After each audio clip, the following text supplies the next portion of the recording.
सर्वांना प्रजासत्ताक दिनाच्या खूप खूप शुभेच्छा। या जन्माचा नजराणा माझ्या मायभूमीत पेशवावा, या जन्माचा नजराणा माझ्या मायभूमीत पेशवावा, तिरंग्यात माझ्या गणवेश व्हावा, तिरंग्यात माझ्या गणवेश व्हावा। कांडावे रक्त या मातृभूमीसाठी आणि हरेक जन्मी भारत माझा देश व्हावा, आणि हरेक जन्मी भारत माझा देश व्हावा।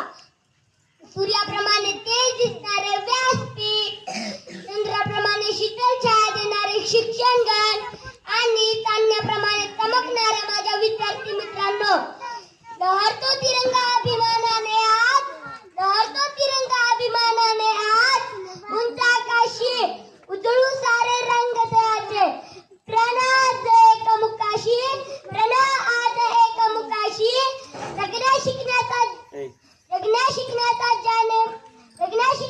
अधिकार दिला जाने मजला आज, जगण्या शिकण्याचा अधिकार दिला जाने मजला आज, संविधानाचा आदर करून मुद्रा मानाचा त्याग। मित्रांनो, आपण सर्वांना माहितच आहे आज 26 जानेवारी भारताचा 77वा प्रजासत्ताक दिन। आपल्या देशाला स्वातंत्र्य मिळवून देण्यासाठी अनेक क्रांतिकारकांनी आपले प्राण गमावले। माझे पहिले वंदन या मातृभूमीला, ज्याच्या कुशीत अनेक क्रांतिकारकांनी जन्म घेतला। माझे दुसरे वंदन या तिरंग्याला, जो या स्वातंत्र्य लढ्यांचा खरा साक्षीदार झाला। 150 वर्ष राज्य करणाऱ्या जुलमी निजामाच्या गुलामगिरीतून या भारत भूमीला मुक्त करण्यासाठी अनेक क्रांतिकारकांनी आपले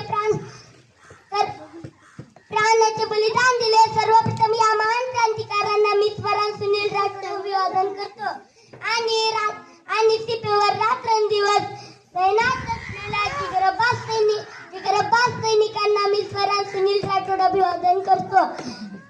मित्रांनो, आपल्याला 15 ऑगस्ट 1947 रोजी स्वातंत्र्य मिळाले, तर 26 जानेवारी हा सण आपण का साजरा करतो?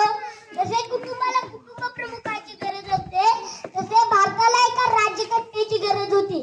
ही राज्यघटना लिहिण्याचे काम वर्गात बसून शिकणारे नव्हे, तर वर्गाच्या बाहेर बसून शिकणारे महात्मा ज्योतिबा फुले यांना गुरु मानणारे संविधान सभेचे शिल्पकार महामानव भारतरत्न डॉक्टर बाबासाहेब आंबेडकरांनी अर्धा तुकडा पाण्यात बुडवून खाऊन उपाशीपोटी राहून 2 वर्ष 11 महिने 18 दिवस या कालावधीत केले।